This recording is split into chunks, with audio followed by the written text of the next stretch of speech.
Good evening, ladies and gentlemen. This is Dark Slayer, reading from How Tessia Gaming. So in today's video, I will be going over squad setup and the strategy that I use for Frontier Hunter. So, moving right along, I'm basically just gonna go over each unit and why I have them in my team specifically. Alrighty, so first up, we've got Zero. His main purpose is for his spark damage buffs. He provides spark critical, spark damage, and he provides a BB fill on spark buff. And those are the main reasons I have him on this team. Got him set up with the flower crown and the visionary device. These are both spark oriented spears, as you guys can see. Next up we have Quaid. Now Quaid I actually had swapped him out for Shion, but I ended up swapping him back in because while Shion does offer a lot more damage, Quaid is more consistent with his BB gauge because he provides a BB fill. Like, he boosts your BB gauge at the end of the turn, so it's like it was more consistent with his BB gauge fill. But his main purpose here is to be an elemental buffer, and as I mentioned before, for BB management. I got him the Maywraith Pearl and the magical device. Next up, we have Kira. Now Kira is here specifically for his crit rate buff and his critical damage buff.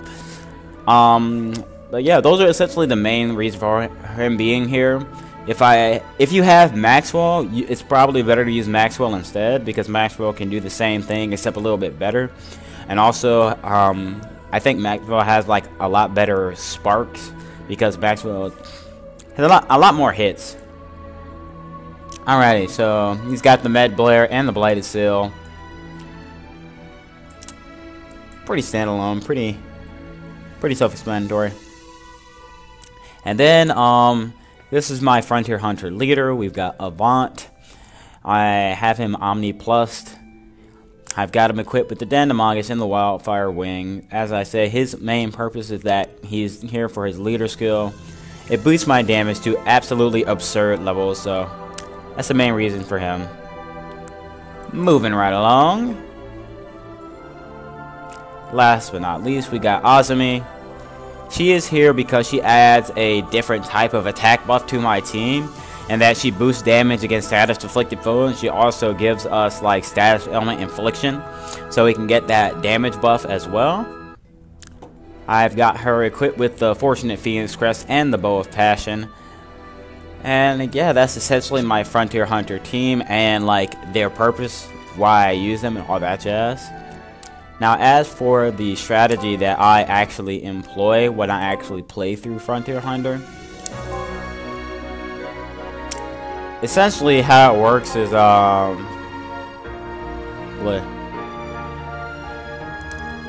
me personally, when it comes to like what friends I'm going to bring along, I typically prefer to go with either Natalame or Arthur, because I've found the most success with those two units in particular. And also, yeah, this person Omni Plus Natalame again, because like earlier this was at +1.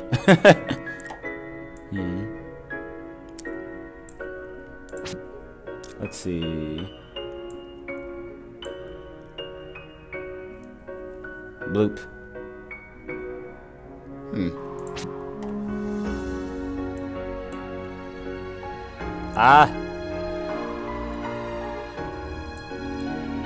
Alrighty.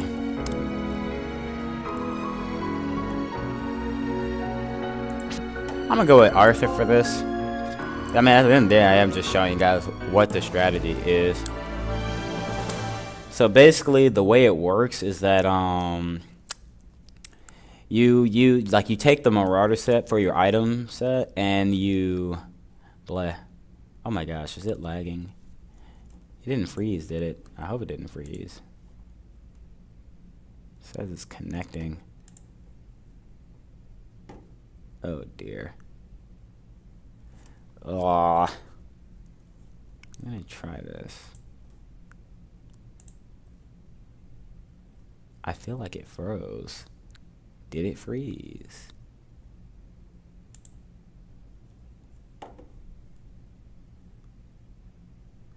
Okay, so I'm getting the loading icon from my mouse. I'm not sure if it's like actually doing anything. Okay, so I'm gonna did I reset it? I'm gonna just go ahead and reset it and see if that does anything. Close it and reopen it. Ugh.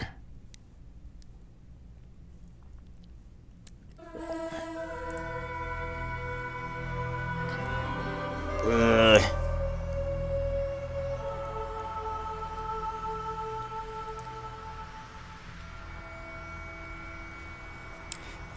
For the record, I usually play Brave Frontier on my phone, but like my laptop is just better for doing like recordings and all that jazz. So yeah, gonna go ahead and let that load.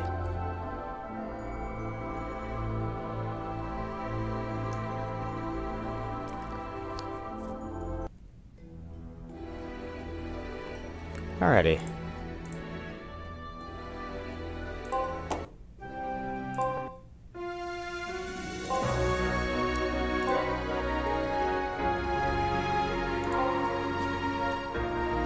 Let's hope it doesn't break the game this time.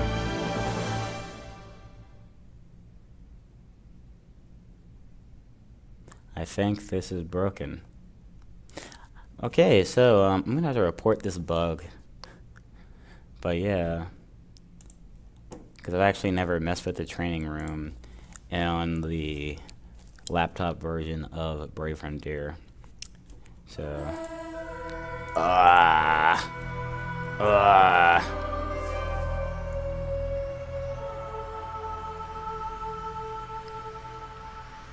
see, under normal circumstances, I would edit this all out of the video, but like, yeah. On the right side, the loading time is a lot better. Because it was like pretty bad yesterday.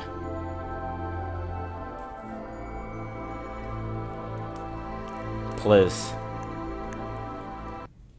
So against my better judgment, I'm going to try and go Frontier Hunter.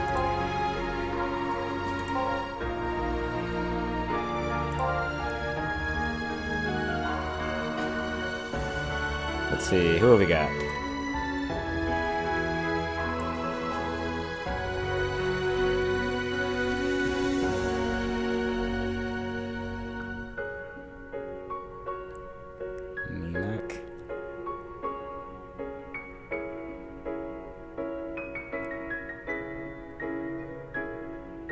See, I'm trying to read this Arabic. I'm like, what does this say? Nimak?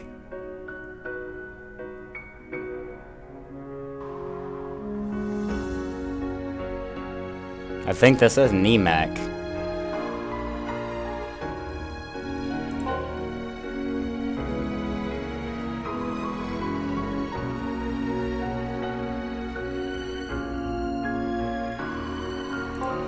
I don't know. Please don't crash. Please. Please. Please. Oh, thank goodness. Alright, so basically this is how the strategy works. Turn one. Oh, wait. This is important. Now that is important specifically to my setup. You don't necessarily have to do that. So essentially, I use all but one Fujin on the first turn, and then attack elixir. Then I just sort of like auto battle my way through it.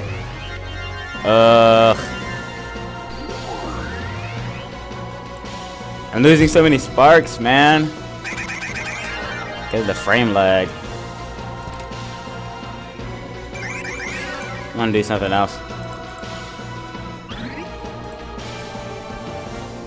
Just gonna mess around in the settings real quick, if you don't mind.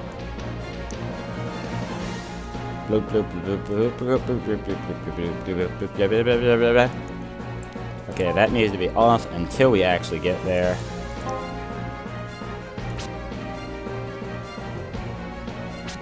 Okay, well.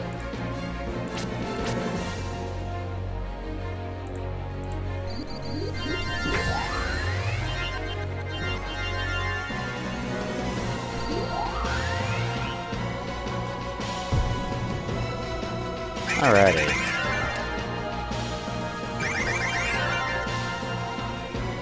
And basically, how it works is I just auto battle my way until I get to I think it's the second to last battle or whatever. Although I cut off auto battle for Akira so as not to waste, you know, my Brave Burst and all that jazz, because I'm basically just going to like normal attack him to death. Is this Akira? This is.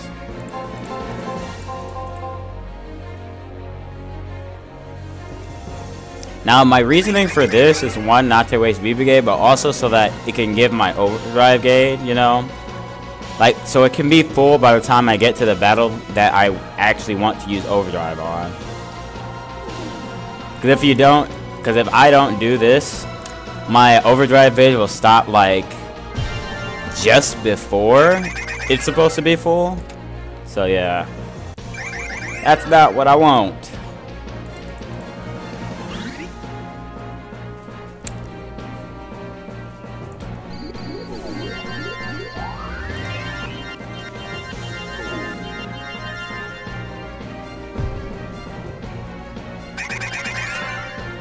Alrighty, so now we are at the point where I want to use we want to use UBB. So at this point, I'm gonna go back into settings and I'm gonna turn on OD priorities so it can actually activate overdrive. Gonna have Arthur using his overdrive. Give him a food and potion, activate the elixir. Then from there, you just let everything rock in auto battle.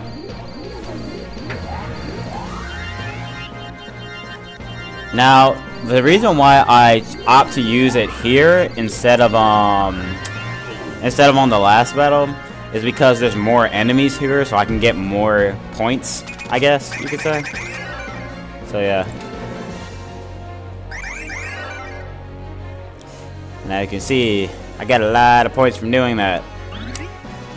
And I like to clarify that the laptop version kind of lags a bit, so the sparking doesn't go as well. So I'm actually losing on a ridiculous amount of points simply because I'm playing on the laptop version. But the strategy is still really a really strong strategy. As you can see, like my record is like 9 million or something from this strategy. But yeah, that's pretty much the strategy and how it works. But like at this point, I go back and turn overdrive off so I don't accidentally use it while I'm farming or something. But yeah, that is pretty much it. If you like the video, go ahead and leave a like on the video, comment with any questions or concerns you may have regarding this strategy. The thing is, it's like you don't necessarily need these specific units to be able to use this strategy. But like if you have like units that have those specific buffs and you're trying to figure out the best way to implement them, feel free to leave like questions in the comments. I'll be happy to help you out. Let's see.